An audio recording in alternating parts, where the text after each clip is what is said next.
Hi ஃபோக்ஸ், இன்றைக்கி நம்மளுடைய சிந்தனை எஃபெக்டிவ் கான்வர்சேஷன், அதாவது சிறன்பட உரையாடல் அப்படின்ற கருத்தை பொறுத்தது தான். ஒரு உரையாடல் அப்படின்றத எடுத்துக்கிட்டோன்னா, நம்ம மனதில் ஒரு எண்ணம் உருவாகுது. அந்த எண்ணத்துக்கு ஒரு சொல் வடிவம், சப்த வடிவம் கொடுத்து நம்ம பேசுகிறோம். அந்த பேசுகிறதுல அந்த கருத்து நம்ம என்ன நினைத்தோமோ அதை விட்டு சில இது கொஞ்சம் மாறும். அந்த கருத்தை இன்னொருத்தர் கேட்குறாங்க, அவங்க அதை ஒரு விதமாக புரிஞ்சுக்கிறாங்க. அப்படின்பது ஃபைனலாக நம்ம என்ன நினைத்தோமோ நம்ம எண்ணத்தில் அது கரெக்டாக அந்த கேட்குறவங்க மனதிலும் அதே எண்ணத்தை தான் உருவாக்குது. அப்படின்னா நம்ம சிறந்த முறையில் கம்யூனிகேட் பண்ணியிருக்கோன்றது அர்த்தம். ஸோ இது ஃபார் எக்ஸாம்பிள் நம்ம அப்படி சொல்ல போகிறோம் அப்படின்னா, நம்ம கூட உள்ள ஒரு நபர், வேலை செய்கிற நபர்கிட்ட இந்த வேலையை அவர் தான் சிறப்பாக செய்வார்னு நம்ம நினைக்கிறோம் மனசில். ஆனால் அவர்கிட்ட சொல்லும்போது இந்த வேலையை செஞ்சுருங்க அப்படின்னு நம்ம சொல்கிறோம் அப்படின்னா, அது ஒரு கான்வர்சேஷன் அங்கே ஆரம்பிக்குது.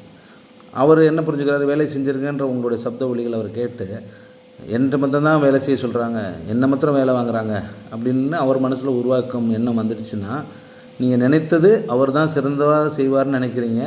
ஆனால் அவர் புரிஞ்சுக்கிட்டது என்னை மாத்திரம் வேலை வாங்குகிறாங்களே அப்படின்ற எண்ணம். அப்போ இந்த கேப் இருக்கு இல்லையா, இந்த மாற்றம் இருக்கு இல்லையா, அதில் தான் அங்கே கான்வர்சேஷனில் ப்ராப்ளம் ஏற்படுத்துது. ஸோ இதை நம்ம அவாய்ட் பண்ணணும் அப்படின்னா, the effective wave of conversation is by listening. அப்படின்னா அவர் என்ன சொன்னால் கரெக்டாக நம்ம நினச்ச எண்ணங்களை புரிஞ்சுக்குவாங்கன்றத அந்த லிசனர் பார்ட்டில் இருந்து கவனிக்க கற்றுக்கணும். அப்போ இதே நான் சொன்ன அதே இதை எப்படி அவர் சொல்லியிருக்கணும்னா, அந்த உண்மையை அவர் சொல்லியிருக்கணும். ஃபார் எக்ஸாம்பிள், நீங்கள் இந்த வேலையை செஞ்சுருங்க, ஏன்னா இந்த வேலையை நீங்கள் தான் சிறப்பாக செய்வீங்கன்றது நாங்கள் எல்லோரும் நம்புகிறோம் அப்படின்ற ஒரு வார்த்தை சொல்லியிருந்தால் ஆட்டோமேட்டிக்காக அவருடைய அந்த எண்ணங்களில் அது கரெக்டாக பதியப்பட்டு, நம்மளால் தான் செய்ய முடியும், அவங்க ஒரு இது கொடுக்குறாங்க, நம்பிக்கை கொடுக்குறாங்க அப்படின்ற முறையில் அவர் சிறப்பாக அந்த வேலையை செய்வார்.